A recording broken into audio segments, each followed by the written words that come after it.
Hi guys, welcome back to the channel. I'm Office Bloke Daz. I'm Office Bloke Mike. And here we are, the Office Blokes. Hooray! If you've not liked and subscribed, do so. Do us a favour. Help us out. It's easy. Easy to do. It's free. A bit of the most terrifying man of the Vietnam War. That's pretty terrifying. It was a pretty severe war, wasn't it? Extremely, yeah. There's a lot went on there. There's a lot of loss of life, wasn't there? And, it's pretty gruesome in the end. It's a new channel to us, this, so I've not seen this channel before, so let's get into it. The most terrifying man of the Vietnam War. Vietnam, late 1960s. Hostile North Vietnamese troops pinned down a hatchet force of elite American MAC-V-SOG operators. They have the numbers and the high ground. Nevertheless, the Americans and their loyal indigenous montagnards do not back down. Staff Sergeant Jerry M. Shriver, also known as Mad Dog, dashes from cover to cover, pummeling the enemy with his unconventional arsenal of several... If you're known as Mad Dog. Yeah, I mean, you think you're up there, aren't you, really? You know, you've got, your reputation precedes you. Has anyone come in a pub and goes, has anyone seen Mad Dog? You go, no. I don't want to. I don't want to either. Don't come in here. Pistols, revolvers, and a lethal sawed-off shotgun. Some men are wounded and are slowly hoisted up through the thick jungle canopy to a chopper. The enemy presses on, but Mad Dog does not flinch. He retaliates with all the ammunition at his disposal. The friendlies are lifted one by one until Mad Dog is left alone. He calls in for close air support several times. The enemy fire intensifies to the point that the radio offers Mad Dog Shriver assistance with a fresh unit of ground troops. He rejects the offers and replies, quote, No, I've got them right where I want them. Surrounded from the inside. Wow. Jerry M. Shriver was born on September 24th, 1941, in Defuniak Springs, Florida. Little is known about this man's life, except that he was destined to be an American hero, a decorated war veteran, and the embodiment of the actual fighting man. The soldier enamored with war and real brotherhood forged in the heat of battle. Shriver grew up with tales of veterans from World War II, those from the thousands of young men who enlisted to fight in the Pacific against the Empire of Japan and Europe, against the might of the Third Reich's Wehrmacht. Inspired by his country's heroes, Shriver joined the United States military at a young age, joining the Army from California. The young man proved his worth as a soldier and attended airborne school, becoming a paratrooper of the legendary Screaming Eagles of the 101st Airborne Division. I guess to have been in the Vietnam War, you'd have to be about... What would you have to... The youngest you could be now? Probably 60s? Early 60s? What, your age now? Yeah. I guess it'd be older than that, wouldn't it? You would have had to been, at least 18? What year did it end in? I'm not sure when it ended. It's like late 60s, wasn't it? Early 69, early 70s. Like that. 69. Yeah. So, 59. It's round about that area, so 41, he was born in 41, wasn't he? Yeah. So he'd have been like, so what age would that make you now? 80s, right? 80s. Yeah. You'd be in the 80s, yeah. 80s, mid-80s, maybe.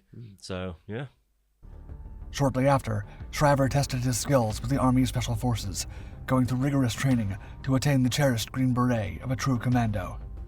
At the time of Shriver's training, the tensions of the Cold War between the West and the Soviet Union had led the United States to support the government of South Vietnam after France's defeat in 1954 at the hands of the communist Viet Minh guerrilla.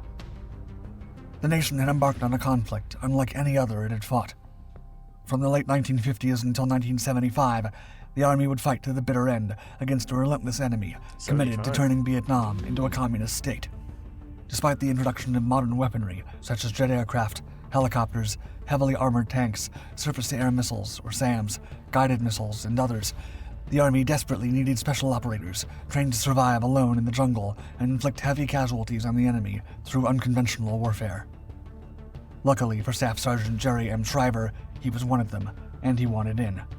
The thrill of the hunt had possessed him, and the territories of communist-infested Vietnam were about to become his hunting grounds. Jerry M. Shriver of the U.S. 5th Special Forces arrived in Vietnam in 1966. Tall and thin, with a narrow face, the operator had the personality of a man born for action. Future Medal of Honor recipient Jim Fleming would later describe Jerry Shriver as, quote, the quintessential wartime loner, antisocial, possessed by what he was doing, the best teammate, always training, constantly training. Shriver was not amicable to those outside his unit.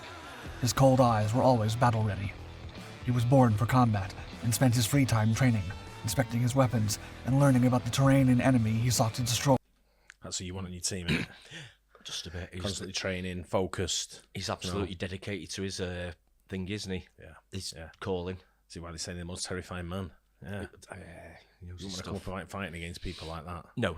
Well, it's like he's born to do something like that. It's his sole focus in life there, so I guess if he was born in 41 and that was 66, would that make him 25? Yeah. Boy, to free Vietnam from communism. The staff sergeant was strict with his men, not to establish authority, but to make them better soldiers, machines of war, survivors in the jungle, and hunters of the night.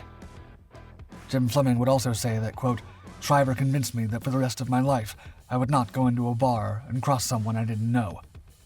The staff sergeant was a lone wolf, who often spent the nights at the NCO's club, drinking a case of beer for himself, waiting for his next mission. During his first deployment in 1966, Shriver joined the elite and highly secretive MAC-VSOG, or Military Assistance Command, Vietnam Studies and Observation Group. Only the best of the best joined the unit. Chosen men from the Army, Marines, Navy, Air Force, and CIA were part of this task force, created to tackle the most demanding missions. From 1966, and for almost 3.5 years, Shriver would keep extending his deployments as part of the battle frenzy that consumed him. He would spend over 1,000 days in Vietnam, getting to know its people, especially the Allied Montagnard forces. Shriver's exploits over the battlefield quickly earned him the nickname Mad Dog, and he truly lived up to it. Mad Dog's reputation grew after every mission. Shriver became addicted to the adrenaline of combat. He was at home in the jungles of Vietnam with the troops. Instead of catching a break after operations, he would sneak out and join other patrols that were bound to hunt down North Vietnamese or Viet Cong strongholds deep in the jungle. It is said that Shriver once took leave to get rest and recuperation, or R&R, except this was not his goal. Instead, the restless American warrior traveled to the Plei Jarong Special Forces camp to join another special operations team to fight alongside them. Most missions that MAC-VSOG carried out were highly classified and remain so even now. But there's no doubt that Shriver saw some things beyond the familiar grunt. As the elite, MAC-VSOG operators employed a unique Tiger Stripes camouflage uniform used by the South Vietnamese. They also had access to special equipment, such as the Colt Commando carbines, state-of-the-art bows for stealth encounters, and a never-ending supply of the latest armament. Like most of the men from MAC-V, Shriver had a unique way of dressing up. When off-duty, the legend often exchanged his combat fatigues for a blue velvet smoking jacket and derby hat. Nevertheless, Shriver was always armed to the teeth. He knew there were communist infiltrators everywhere and never let his guard down, especially after gaining notoriety among the enemy due to his exploits. It was common for other operators to see Shriver armed with 4 to 6 pistols or revolvers on his person, all of different calibers, from the old reliable and powerful M1911. Probably like Johnny Rambo, isn't he? Hey, smoking jacket and then you Hefner at night. Johnny Rambo by day, you Hefner by night. Yeah. Wow, he's a hell of a character, isn't he? Isn't he? Big time. Jeez, yeah. Just a bit. To the lethal Magnum.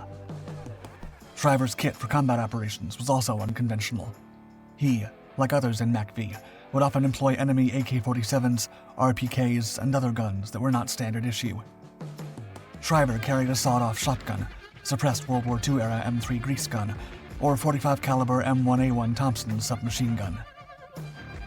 There is a unique account of Shriver's arsenal during his second tour in Vietnam, when he went to MAC-VSOG's Command and Control North for a debrief about a mission near the DMZ. Captain Jim Storter recalled, quote, he had pistols stuck everywhere on him. I mean, he had 5 or 6 38 caliber revolvers. The captain, bewildered about the sergeant's equipment, asked him, quote, Sergeant Shriver, would you like a CAR-15 or M16 or something? You know the DMZ is not a real mellow area. Mad Dog grinned and laconically replied, quote, no, those long guns will get you in trouble. And besides, if I need more than these, I got troubles anyhow. As time went by, the staff sergeant turned more eccentric. In 1968, the Vietnam veteran was forced by command for a mandatory rest period to the U.S. His teammate Larry White accompanied him to purchase a Marlin lever-action rifle chambered in the powerful .444 Marlin cartridge.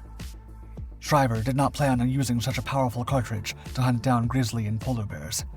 He was thinking of taking down another type of prey. Shriver eventually shipped the rifle to MAC-VSOG headquarters and said he would use it to bust bunkers and instill fear in the heart of the enemy with the massive exit wounds caused by the .444 Marlin cartridge. As a member of MACB-SOG, Shriver was a platoon sergeant of the secret Hatchet Force units. These small units comprised 2 or 3 American MACB-SOG members and 20 to 30 hand-picked locals from the Montagnard, or people from the mountain, and members of the South Vietnamese Army who were trained to fight unconventional warfare. These native Vietnamese were highly loyal to their American leaders and followed them until the end. The Hatchet Forces were a part of MACB-SOG and were tasked with unconventional warfare, reconnaissance, sabotage, and direct action missions deep behind enemy lines. These elite units gathered intelligence, disrupted enemy operations, and carried out special missions in the challenging terrain of Southeast Asia. Their activities were highly classified and often involved working with indigenous forces. Hatchet Force's name reflected their role as a quick, precise, and lethal tool in unconventional warfare. Shriver and his men excelled at this, to the point that Radio Hanoi, a communist radio station, announced a $10,000 bounty for his head. Wow. During one of the many over-the-top engagements where the enemy outnumbered Mad Dog Shriver and his men, he was establishing radio contact for air support when one of the operators asked him if he required an exfil, to which Shriver replied, quote, No, I've got them right where I want them, surrounded from the inside. Although Mad Dog Shriver was the loner, he was extremely fond of his trusty Montagnards. They were fiercely independent tribesmen who lived in the Vietnamese highlands and despised the communists. They were courageous in combat and had a unique ability to track anything that moved in the jungle. The men loved Shriver, and they rewarded him with their loyalty. In return, he spent most of his money on his men and their families. Food, clothing, and other donations were part of Shriver's constant flow of supplies to the mountain people. The Mad Dog spent most of his time with his Montagnards. He lived, ate, and slept inside their barracks. Besides his men, Shriver also had another friend, a large German shepherd named Klaus, whom he adopted in Taiwan. Shriver loved Klaus so much that upon learning of a cruel prank some NCOs played on his dog, force-feeding him with beer, Shriver walked into the NCO club with his .38 revolver and threatened the men. Not a single man dared to step forward and claim responsibility. Why would you do that to his dog? Mad Dog's dog. Mad Dog's dog. Is that Mad Dog's dog? Yeah. They must have known his reputation. I mean, you just... Good job it wasn't Mad Dog's dad's dog. Jeez. Even worse. Oh, dear. Yeah, but you you're taunting the wrong guy. Yeah, You pick your battles, you know what I mean? Yeah. Just be careful who you sort of like poke. Imagine being like in the military, something like the officers' club. And when you're and some guy comes in with a gun and threatens you. It's like, I know. No. Really? What do you say? No, what do you do? You just, I know, yeah. It's a proper wake-up call, isn't it? Yeah, but I tell you what, definite character in here. I mean, this is the type of big time. It's the type of people that you probably needed in like your Afghanistan type of areas, isn't it? You know, where it's sort of guerrilla warfare, more or less, isn't it? With where the locals know all the little hideaways and this. I'm sure every war and every platoon and every group has them, don't they? Yeah. There's more. I mean, this guy's extreme.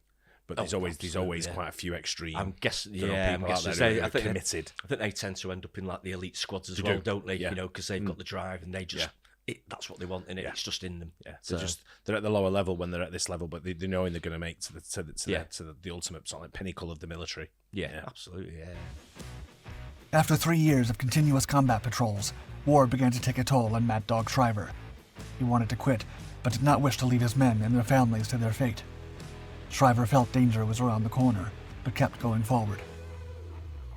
During the morning of April 24th, 1969, a MACB-SOG company prepared to raid the airfield at Quan Loi, South Vietnam, some 20 miles away from the secret lair of the Central Office of South Vietnam, the main HQ of the Communist forces. B-52 bombers had heavily pummeled the area, and it was now time for Mad Dog and his comrades to clean house. The operators were heavily armed and ready to get rid of the North Vietnamese garrison. Due to the secretive nature of the mission, Shriver and the rest of the MACB-SOG operators were on their own.